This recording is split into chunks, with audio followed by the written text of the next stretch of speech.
అందరికీ నమస్కారం. ఈరోజు మనం ప్రపంచవ్యాప్తంగా కోట్లాది మంది ముస్లింలు గౌరవంతో స్మరించే మొహరం పండుగ గురించి తెలుసుకోబోతున్నాం. మొహరం అంటే ఏమిటి? ఎందుకు జరుపుకుంటారు? కర్బలా యుద్ధం ఏమిటి? ఇమాం హుసేన్ ఎవరు? ఈ ప్రశ్నలన్నిటికీ సమాధానాలు ఈ వీడియోలో తెలుసుకుందాం. మొహరం అనేది ఇస్లామిక్ క్యాలెండర్లో మొదటి నెల. ఇస్లాంలో అత్యంత పవిత్రమైన 4 నెలల్లో మొహరం ఒకటి. అయితే మొహరం సాధారణ పండుగలా ఆనందంగా జరుపుకునే రోజు కాదు. ఇది త్యాగాన్ని, ధర్మాన్ని, న్యాయాన్ని గుర్తు చేసుకునే సమయం. ఇస్లామిక్ క్యాలెండర్ అంటే ఏమిటి? ఇస్లామిక్ క్యాలెండర్ చంద్రుడి ఆధారంగా నడుస్తుంది. ఇందులో 12 నెలలు ఉంటాయి. వాటిలో మొదటి నెలే మొహరం. ముస్లింలకు కొత్త సంవత్సరం కూడా ఈ నెలలోనే ప్రారంభమవుతుంది. ఇమాం హుసైన్ ఎవరు?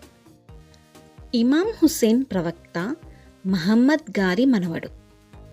ఆయన ధైర్యం, నిజాయితీ, న్యాయానికి ప్రతీకగా నిలిచారు. ప్రవక్త మహమ్మద్ మరణం తర్వాత ఇస్లామిక్ రాజ్యంలో నాయకత్వంపై వివాదాలు ఏర్పడ్డాయి. కొంతకాలానికి యాజిద్ అనే పాలకుడు అధికారంలోకి వచ్చాడు. యాజిద్ మరియు హుసేన్ మధ్య విభేదాలు. యాజిద్ తన పాలనను అందరూ అంగీకరించాలని కోరుకున్నాడు. కానీ హుసేన్ అన్యాయాన్ని అంగీకరించలేనని చెప్పారు.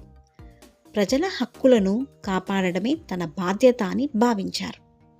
కర్బలా ప్రయాణం. హుసేన్ తన కుటుంబం సభ్యులు మరియు అనుచరులతో కలిసి ఇరాక్లోని కర్బలా ప్రాంతానికి చేరుకున్నారు. అక్కడ యాజిద్ సైన్యం వారిని చుట్టుముట్టింది.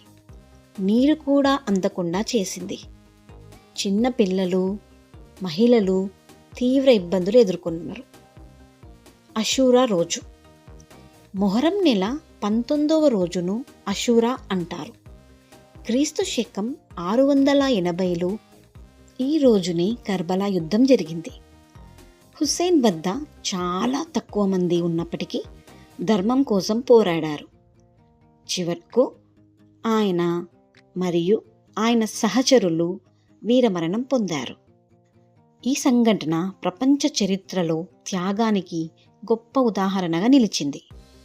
కర్బలా యుద్ధం మనకు నేర్పే పాఠాలు: సత్యం కోసం నిలబడాలి, అన్యాయానికి తల వంచకూడదు, ధర్మం కోసం త్యాగం చేయాలి, మానవత్వాన్ని కాపాడాలి. ఫ్రెండ్స్, కర్బలా యుద్ధం కేవలం ఒక చారిత్రక సంఘటన మాత్రమే కాదు. అది ధైర్యం, త్యాగం, న్యాయం కోసం జరిగిన పోరాటం. పార్ట్ 2లో మొహరం ఆచారాలు, భారతదేశంలో వేడుకలు, తాజియాల గురించి తెలుసుకుందాం. సబ్స్క్రైబ్ చేసుకోండి. Thank you.